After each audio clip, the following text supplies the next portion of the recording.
Hi, and welcome to the Skincarma Pod. I'm Carmine, the creator and voice of the Skincarma blog. With more than 25 years in beauty as a brand builder, copywriter, and skincare junkie, I'm putting my product wisdom and expertise to work demystifying skincare. We spend a lot of time in beauty talking about ingredients, claims, and trends. We debate exosomes, PDRN, growth factors, peptides, longevity, and whatever new ingredient happens to be dominating our feeds this week. But what we rarely talk about is everything that has to happen between an idea and a product sitting on a shelf. Because having a great ingredient isn't the same thing as having an effective product. Having a compelling story isn't the same thing as having a formula that actually works. And having a beautiful package isn't the same thing as building a brand that lasts. My guest today has spent more than 4 decades operating behind the scenes of the beauty industry, helping brands navigate the often invisible world of formulation, manufacturing, packaging, regulatory compliance, and product development. Shannaz Schopfer grew up in Switzerland, where she spent her teenage years working alongside her father in the family skincare business, Valmont. She later founded and scaled her own skincare brand, Swiss Balance, before selling the company and moving into the manufacturing and product development side of the industry. Today, through her company, The Beauty Architects, Shannaz serves as a trusted advisor to brands and manufacturers alike, helping transform ideas into products and products into businesses. In this conversation, we'll explore what most consumers and founders don't understand about how beauty products are actually made, why some ingredients lose their effectiveness long before they reach the skin, what separates a hero product from a forgettable launch, and how the industry has changed over the last 40 years. So, if you've ever wondered what really happens between the formula and the shelf, this episode is for you. Let's welcome Shannaz Schopfer to the pod. Shannaz, hi. Hi, Carmine. Welcome to the Skincarma Pod. Thank you Finally. so much. I'm so excited. I was talking to some girlfriends yesterday and I told them that I was going to be on your pod. They were so excited. They were like, oh my God, we missed the best. That's so cool. Oh my God. I had no idea the reception I would get when I got to LA. Well, we are thrilled to have you. Thank you. And the Well, I'm sun is thrilled to be shining. here. So we're I glad you're here. love how boring the weather is. Every Right? day it's 58 degrees. I go for my ride in the early afternoon, it burns off, and it's 75. Yep. Yeah, I can And handle you don't have that. to think, oh, is it going to rain? Do I have to put on new? No, Right. it's the same. That comes in January. I know that's coming. I'm prepared. All right. So, Shannaz, before we get into everything happening behind the scenes on a beauty brand, I'd like to Yeah. start with a bit of your origin story. I want to Okay. hear about your journey. And as I recall from our discovery call, you grew up around your father's skincare company in Switzerland. I did. Right. So, and I guess what I want to know is what fascinated you about beauty as a young person. Well, there was a variety of things. I mean, it was so pretty. First of Mm. all, it was the textures were beautiful, the smell was beautiful. It was just so pretty. And I just thought, why would you want to be in a business of, I don't know, aluminum widgets when you could be in skincare? So it was really the beauty of it. And then it became the science of it. I love Mm. formulation. I love the fact that it's a lot like baking. It's not just, oh, let's throw some ingredients, mix them together, and you get a cream. It's in what order do you put them in? Uh, how do they work with each other? It was the whole formulation and the science behind it, which I found fascinating. And I had a really great mentor who walked me through it and took the time to explain it and really just made it even more exciting. So it was the whole process, really. But it's such a girly thing. I mean, come on, when you're 17 years old, why wouldn't you want to be in skincare? Yeah, true. I certainly didn't want to be in skincare. Wasn't even washing my face at 17. And when I started in beauty at 21, no, 22, Mhm. I'm sure the first time I moved to LA at 22, I was still using Stridex pads because I remember being really like taken aback and marveling at cleansers. And one Dior cleanser in particular, it was probably $25 at the time. Ooh, ooh. Yeah, and that's probably that would be nothing now. I mean, Still a lot of money for a cleanser back then. yeah, and I was hourly. Like I was making 7-10 an hour. Like that was a lot. Yeah. So I think I experienced that same wonder early on with beauty as you did, for sure. And then once it gets into your blood, Yeah. Oh, well, then it's in. Then it's not coming back out now, 40 years later. Still loving it. I still receive packages from a brand or a manufacturer. I open it like it's Christmas. totally. Oh my God, that's so true. It still happens to me too. As a matter of fact, I came home yesterday and I had an alert that I had a package in my mailbox. And I opened it up and it was a box from Paula's Choice, and I got all excited. And then I realized I had ordered that. Oh, And but I was still, like, oh, that was my 4 bottles of 10% niacinamide serum that I ordered at 30% off last week. But I was okay. still tickled by it. And It is. Really. yeah, you mentioned that you've been doing this for 40 years. In 40 years, you've witnessed beauty evolve from, I mean, back in the day, a relatively small industry into a global machine that launches products daily. What do you think is the biggest shift you've witnessed over the past 4 decades? You know, I've seen, yes. And also to keep in mind, there is also a big difference between Europe and the United States. Mm-hmm. When I was living in Switzerland, we were doing skincare. It was still European skincare. There was the mystique. There was the, French this, the Italian color. It was still, there was that, I don't know, that luxury behind it. Mm, Uh, but yeah, I've seen so many new companies jump in. And it was, at the time, a difficult industry to enter. You didn't just start a mm-hmm. skincare.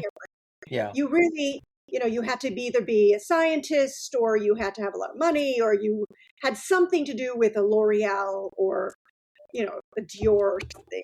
And when you are a founder, it was very complicated. You had to find the manufacturer. There weren't that many. You had to find packaging. There wasn't that many.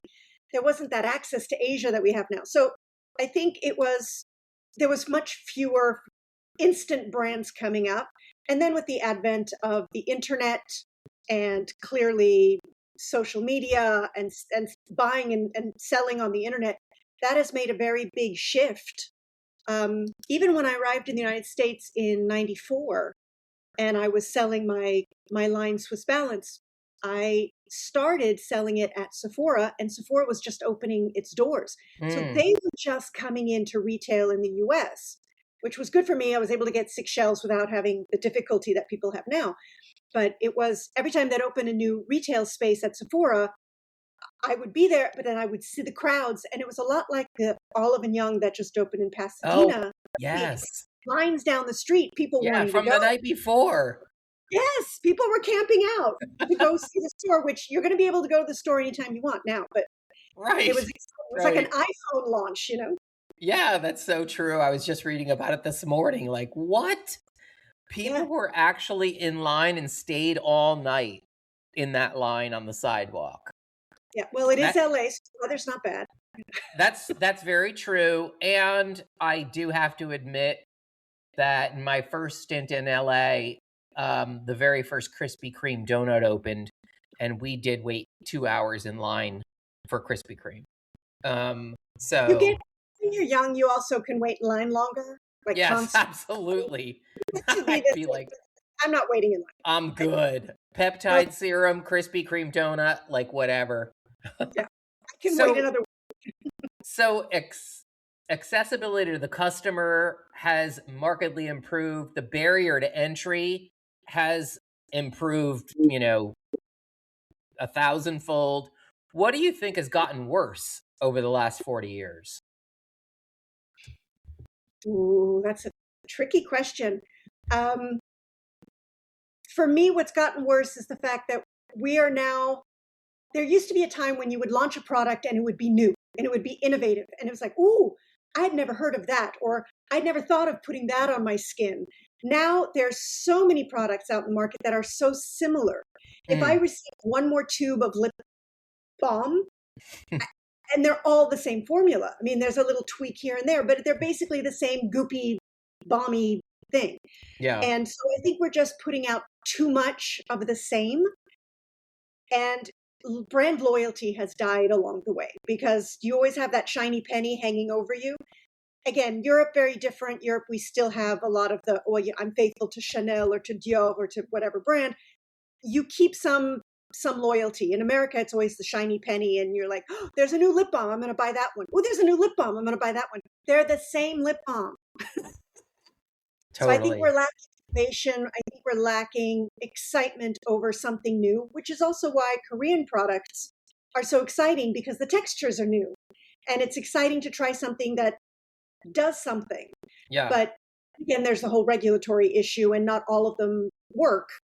I would like to have more products that are quality, more products that are innovative, and more products that really do. I mean, you and I both know that you can't put a cream on your face and expect the change overnight. It's not going to happen. Mm-hmm. We want it. If we made it, we'd make a ton of money. But at this point, I think it's really just something that makes us feel better the next day, makes our skin react better, makes the healthy look come back. I think that's what we're shooting for. Yeah. And there's so many products on the market that it's made the price competitive issue, and the packaging. We're putting a lot of plastic still, even though we keep talking about sustainability, we're still putting a lot of plastic into the world. So I don't know if having that many choices and that many products was necessarily a good thing. So Yeah. that's I love that you brought up the plastic thing. That really makes me sad. yeah. And I hosted a brand founder on the podcast 2 weeks ago. The brand is called Small Wonder. I don't know if you've heard of it. She just launched into the market with hair care, and she's like she comes from the systems side of things. She's a professor at I forgot where, Northwestern University, and she invented, like, holistically, an entire hair care product, shampoo, conditioner, and what's called a serum in powder form. Okay. And she really thought about the entire user experience, which I appreciated. There's that iconic exfoliating powder brand. It's their number one product. And I can't tell you how many times I've destroyed one of, like, that bottle in the shower by keeping it in the shower, and water gets in it, humidity gets in it, and then it's clumpy, and I get like 5 uses out of it, but like that's where I wash my face. Like, what can I say? And so she thought about this, like how to innovate and remove water from the product, and the her packaging is this really hard, I mean, forever plastic, like completely reusable. You slip a new pod in there. It's sealed so water and humidity don't get into the product and, clump up the formula. And I so appreciated that she thought of all of these things. And she went through a lot of trial and error. Like, she initially thought, what if we put shampoo and conditioner in pod form? And, it sounds kind of genius, right? Until you get that in the consumer's hands. And the consumer, she said everybody hated it. They tested it with 100 customers, and 50 of those customers thought they needed more than one pod because they had more hair. And the other 50 thought it was a waste because they didn't have that much hair. Oh, And right. it was just fascinating. And I really appreciated how she really thought through all of this. She took water out, she took out the plastic waste. Mhm. And here I am this morning, like, opening up I have a powder supplement that I scoop into my morning protein shake, and there is the plastic scoop. And I thought, this is a powder. That scoop can be hard paper. There's no water involved. You can also use, You could also use your own spoon. you know, Like, Yeah. why do these pouches still come with that horrible plastic scoop that we all know is just going to go into a landfill and spend the next 10,000 years Yeah. in the earth? I mean, it's the same with I have certain brands that send me products, etc. And this brand that I love it's in glass and there's the cardboard box and she's really conscious about this Mm, and she sends it with a tool. And I said, well, that's great the first time you get it, but now every single time you get it, you're getting the same tool. How many tools do you need? right, I don't right. need that many tools. So I have a box of the tools. Then she also has like a silicone mask that you can put on top of the mask and it attaches to your ears and it's rewashable. Terrific. I can Hmm. reuse it.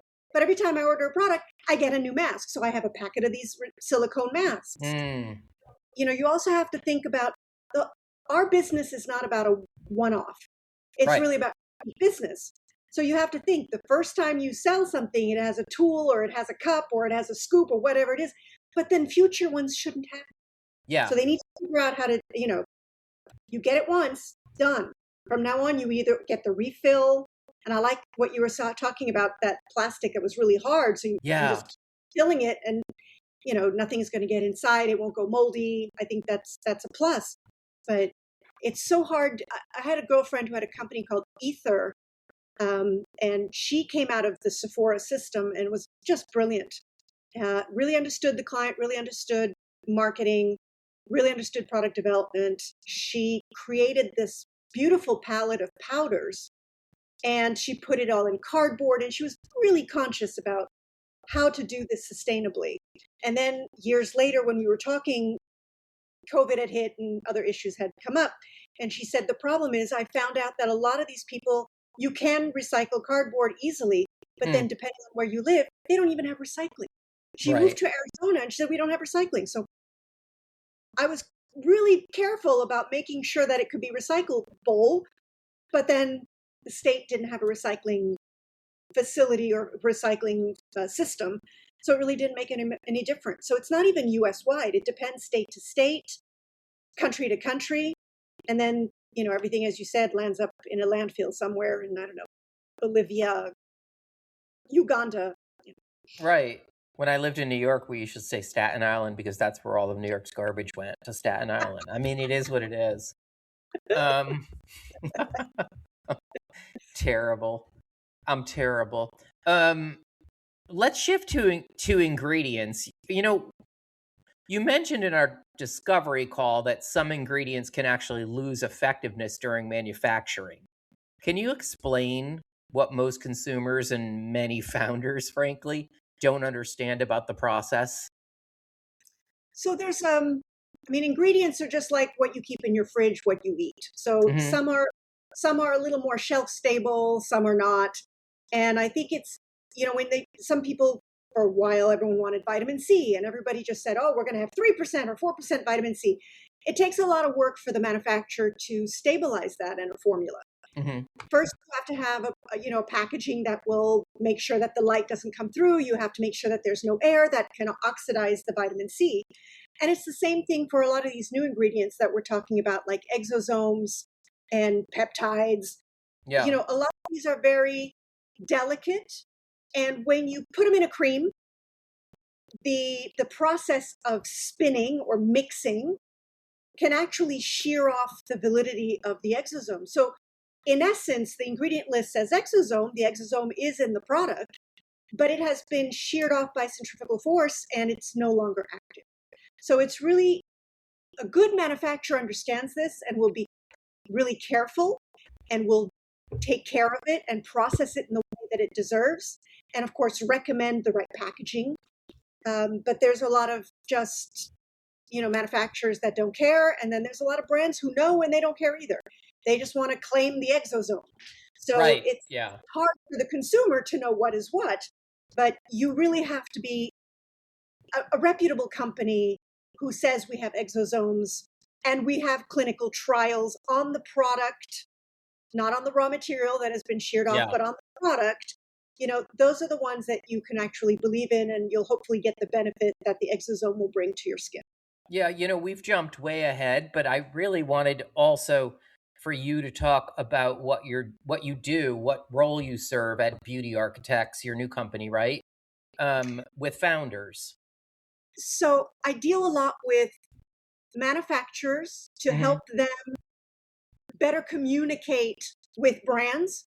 But Mm-hmm. most importantly, I help brands find the right manufacturing partner, because there are a lot of manufacturers today in skincare, in color, in hybrid, in hair, in fragrance, but they're not all the right partners. There are some that are too big, some that are too small, some that can't grow with you, some that don't want to take the risk and they put you at the bottom of a pile because Mm, you're not Estee Lauder or L'Oreal or right. LVMH. Yep. So you really have to find the right partner. So my role is really to, since I've been doing this so long and I know so many manufacturers, my role is to help these brands navigate that world. Once we find the right partner who can do OTC, who can do the right price point, who can do turnkey or not, once, and location and tariffs have a big impact now. But once we find that big partner, my role remains to help them navigate timelines, costing, because it's too easy for the brand to say, this is what I want, but it doesn't mean that that translates to what the manufacturer can do. So you Right. really have to keep an eye on timelines, on ingredients. Regulatory is a big factor. I ask them, do you want to sell in the United States only? Great. Then we have to do this. But keep in mind, down the road, you may want to go international. If you want to go global, you have to understand European regulatory, Asian regulatory, and the different countries in Asia. China, Japan, Korea, not the same thing. And I think it's really important for me to step in and make sure that this information is given to the manufacturer ahead of time so that the brand doesn't get a bad surprise and have to reformulate 2 years down the road. So when a founder comes to you, what would you say are the biggest misconceptions they typically have? How easy it is? Uh, I would say, oh, I want a line and it's going to be so easy because I've got this great concept. Well, that's wonderful, but it's not that easy to translate, because first, our business takes time. We're not a tech company. We're not selling a service. Manufacturers sell a product, the brand then sells the product. So that there's a lot of time that goes in between the thinking about or conceptualizing an idea and actually making it happen safely, getting it out into a packaging onto a market. And then clearly there's the whole marketing and promotion side of it. But I think the misconception is that I could do it like that overnight. It'll be quick. I have an idea. I'll just go to a manufacturer, tell them what I want. They'll put a couple of things together and boom, I have a product. No, there's a lot of trial and error. mm, You have to think about ingredients, but you have to think about texture. You have to think about scent. You have to think about viscosity. How is it going to come out of the pump? Like you were saying for this oh, woman who had this hair, yeah. you know, is too much hair, not enough hair. So is it one pump? Is it going to last a month? What kind of packaging? Do you want it in airless? Do you want it in, fun? Do you want it? There's so many things. And before all of this happens, you have to know your audience, what your price points are going to be, where you plan on or hope to sell it. There's so many things you need to factor in. And I think a lot of founders just jump in with a great concept, and it's Right. not that easy. It's not. Is there something you generally spot immediately that tells you a founder is likely to succeed? There's a couple of things that point out the red flags, and it's usually, I have an idea, it's the best idea in the world, it's never been done before. Then after I hear it, I can already tell you it's been done, tried, and not succeeded. Now that doesn't mean that they succeed, because they may have a different marketing or promotional arm Right. or followers. But I think it's that, and the fact that they don't have the funding necessary. Again, Mm, not a cheap business. Margins are amazing. You can make a lot of money. It's a very successful business. The beauty business is billions, but it's not for everybody. And for every one that succeeds, 20 will fail. right. My Yeah. husband's in the movie business, and he tells me the same thing. He said, for every 20 films that we make, one's a hit. The rest just are off on the wayside. So, when the founder comes to me and says, I have a great idea, I have friends and family money, we have like $50,000 raised, I'm like, that's not even going to get you a product. Right. And, Yeah. and even if you have a couple 100,000 and you can afford to have the product in the packaging, stability, compatibility tested, ready to go, and it's sitting in your garage, you still have to get it out the door. You still have to get people to find you. Yep. And it's not as easy as TikTok. You actually have to have 3PL distribution. You have to figure out how you're going to get it into the hands of retailers, or you're going to go to D2C, so you have a website. Well, who's going to see your website? So there's a lot of marketing and promotion, and that's where a lot of your cost is. And if they don't factor that in our initial conversation, I know that this is a non-starter. Yeah. You said something in our call together, our discovery call, that I did not ever forget, and that's we don't need more crap. Man, I'm getting really tired of the exosome treatments and the fake pink PDRN serums. Have we really reached a point where beauty is producing more products than consumers actually need? I mean, we all need products, and our skin is changing, so we all need new products. Mm-hmm. I'm always happy to try something new. My skin has changed with age. Maybe the environment, hormones, things happen. You're always on the lookout for something new. I think there's room for new. I don't think there's room for new generic, new bad, new crap. I think if you can give me a really effective serum, I am thrilled to try it. If you can give me a really effective eye cream, I mean, that's my bugaboo. I cannot, for the life of me, find a great eye cream. And I have tried so many. I can't even tell you. I don't even use eye cream. Yeah. Oh, I need it because I have really dark dry circles. eyes. Okay. No, I just have dry eyes because I have dry skin, and as you age, your skin gets thinner. But they keep giving me like things that itch, things that you can't put your makeup on. I want thick because I like that richness, but then it doesn't work. And then they keep putting things in it that don't work on my skin. I know what doesn't work because I'm in the business. I can say, well, I can't use that ingredient or this ingredient. So it's really hard to find something that really fits. And I have one of my favorite brands is Orveda, and she has incredible products, and I love her textures, and I love her actual ingredients. They smell good. They're wonderful. Her eye creams, and I keep telling her, I'm like, I can't use them. They're not rich enough for me. And then you go and you can find one, but it's $500. I'm not putting $500 on a cream, this size. That's not happening. Right. So you're on the hunt for a really good eye cream. I'm on the hunt for an amazing eye cream. So if any of your listeners think they have the solution, send it your way. Let me know. Look, I'm going to drop links so everybody will be able to get a hold of you directly. Okay. Through LinkedIn or whatever, I'll drop it into the show notes. So if anybody's listening and they want to send you their eye cream, yep. No more crap. No more crap. And you know what? Send it to me too, even though I won't use an eye cream. But don't send me any crap. We'll do a follow-up session and say, well, this one. Yes, that's a great idea. Can you imagine? Okay, over the last 6 weeks, we've gotten a half a dozen eye creams. And here's what we think. And we're not going to reveal what we think until we're live together. Ooh, that could be fun. Mm-hmm. Wait, what? You thought what? It'll be like going on jury. Have you ever been on jury duty? Yes. So you think you're sitting there listening to the same stuff, and you're going to get into the jury room, and everybody's going to think like you, and not everybody thinks like you. So no, I mean, we do. We all think the same thing. We all want to get out of there.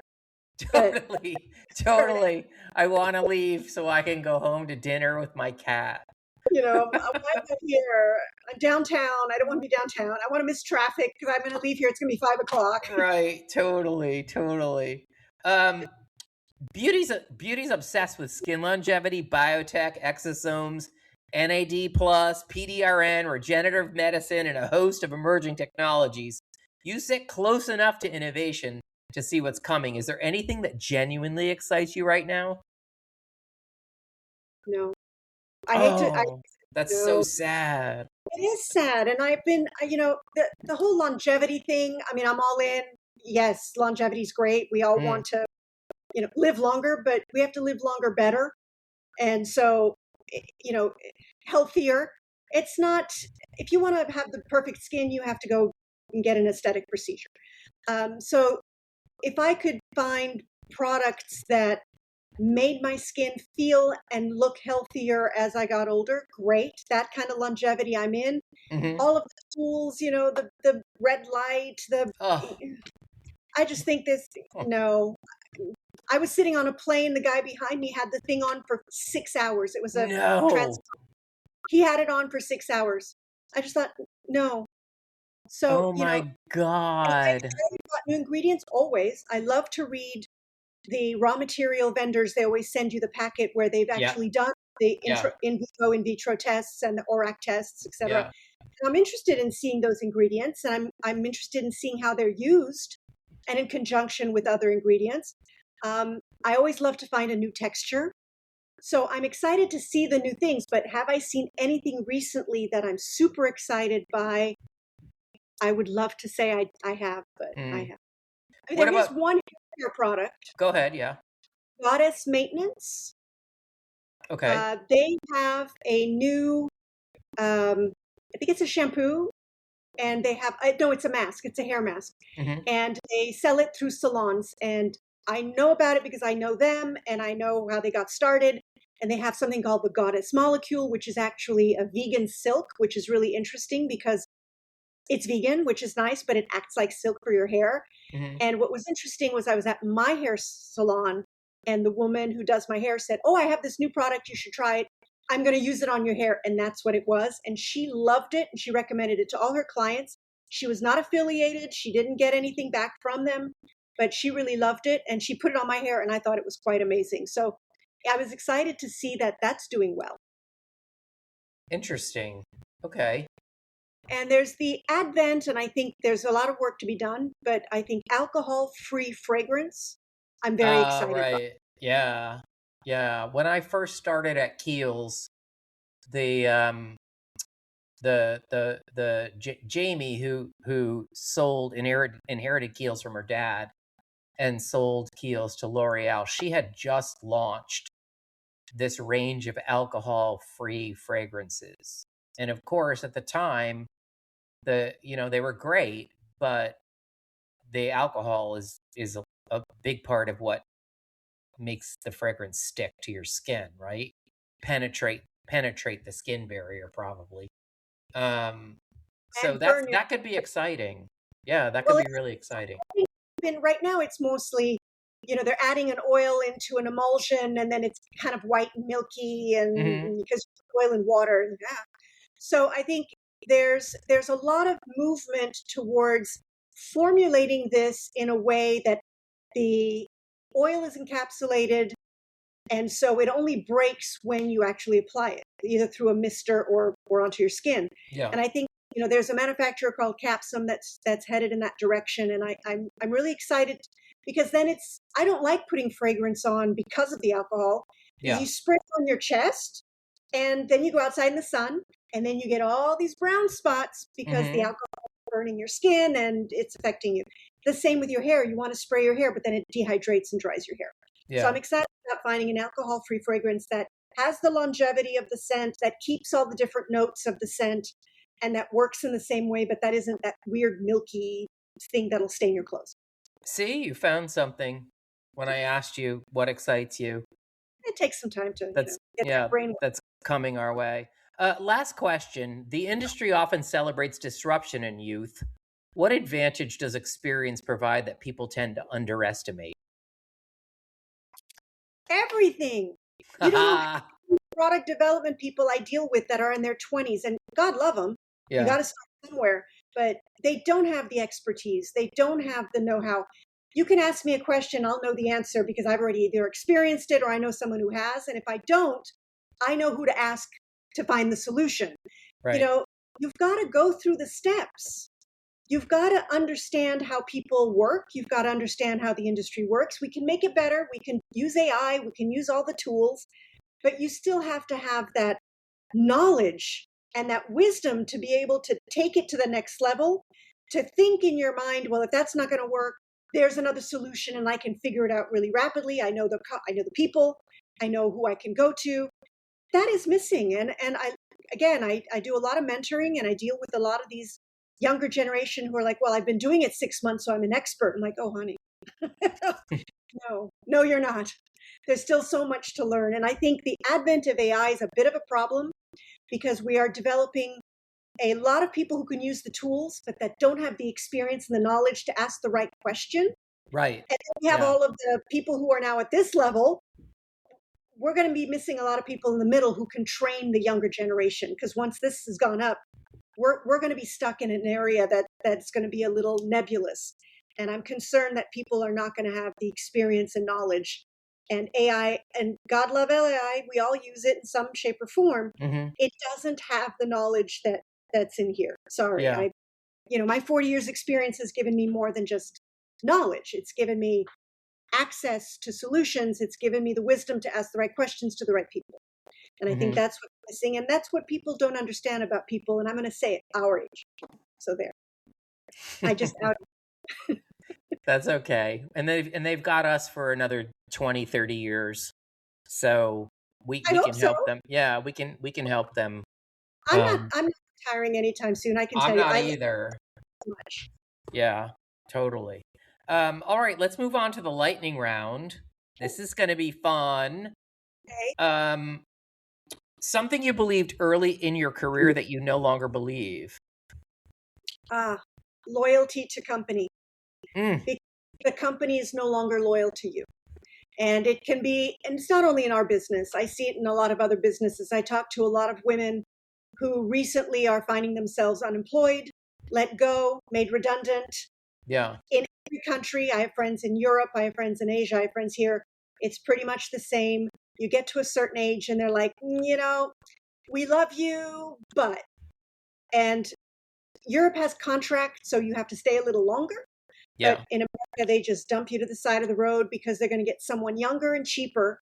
And that loyalty has disappeared. So therefore, the loyalty that we have towards the company is no longer. I have people who work for bad bosses who they don't want to be loyal. They're like, I don't get enough money. They don't appreciate me. They don't respect me. Why would I be loyal to the company? I'm on to the next. And I think that's a shame. It's a two-way street, and that's missing. Yeah. How about a beauty trend you'd happily retire tomorrow?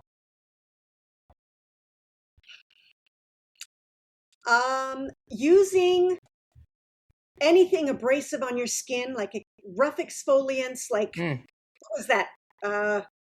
Don't say those, it. Those ingredients. Crushed walnuts? What? Yeah, crushed apricot kernels. Yes, the crushed apricot kernels. Are people still doing that? I'm against aggressive, abrasive ingredients. You don't need to be peeling your skin off. You don't need to be that aggressive. You have to be gentle. Yeah. And I'm even against, I'll be honest with you, things that you use a lot of water and you strip and you strip and you wash and you foam and it's got a surfactant and you're foaming some more.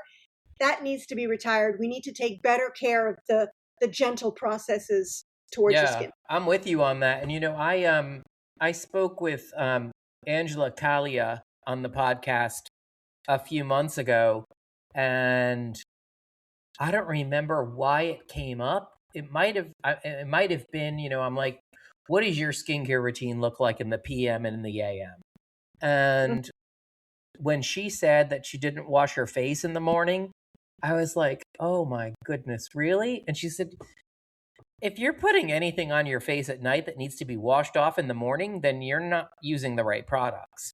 And I do not wash my face in the morning anymore since that episode, and my skin has never looked and felt better. I do rinse my face with lukewarm water when I wake up, and I can always tell if whatever I applied the night before didn't absorb. And if it didn't absorb, then it was essentially useless because it just sat on my face. It's on your pillow. Yeah. Yeah, or it's on my pillowcase. Yeah. What's something the beauty industry gets right that it doesn't get enough credit for? I think, to be fair, the beauty industry should get a lot of credit for constantly trying to innovate. It hasn't, not moving as fast, but they are trying to innovate. They are trying to bring better products.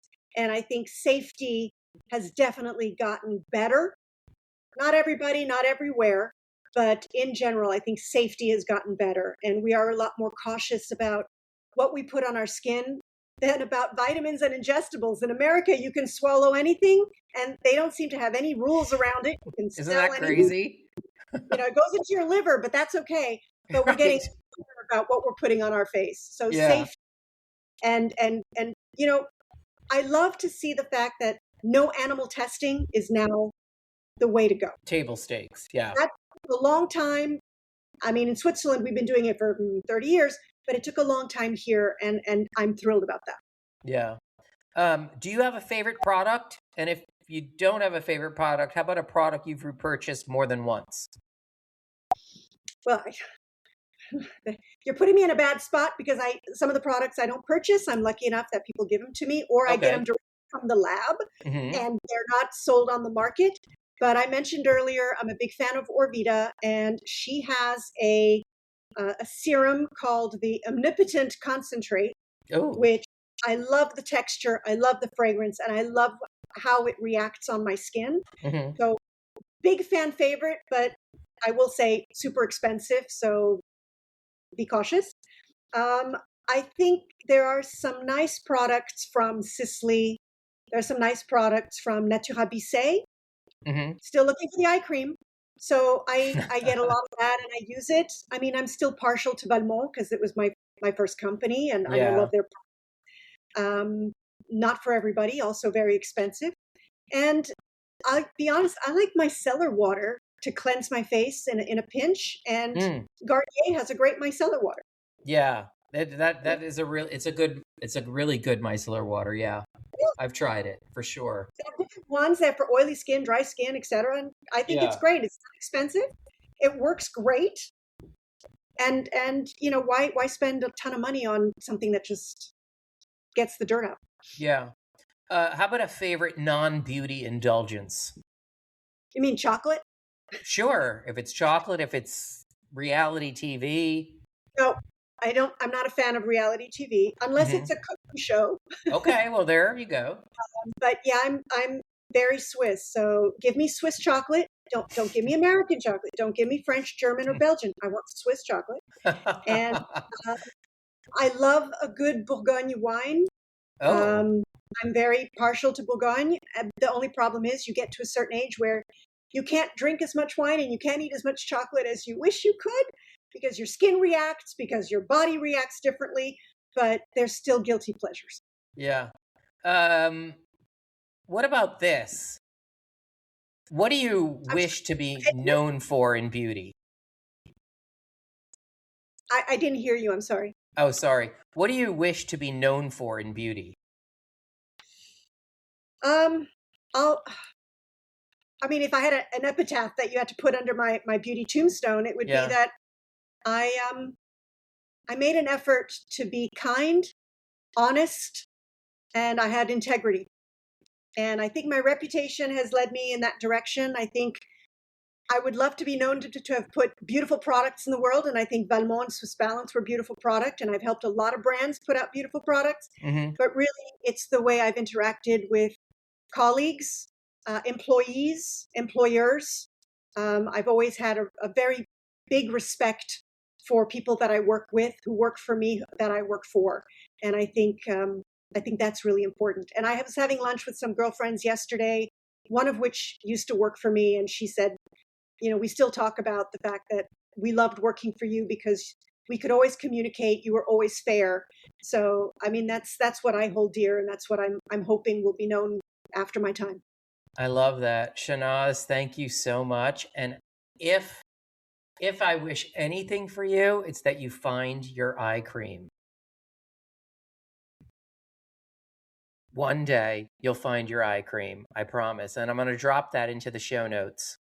Okay, I hold you to it, and I hold you to the fact that we'll go out and try them, and I can give you some feedback, and you'll see what I mean when I say how hard it is.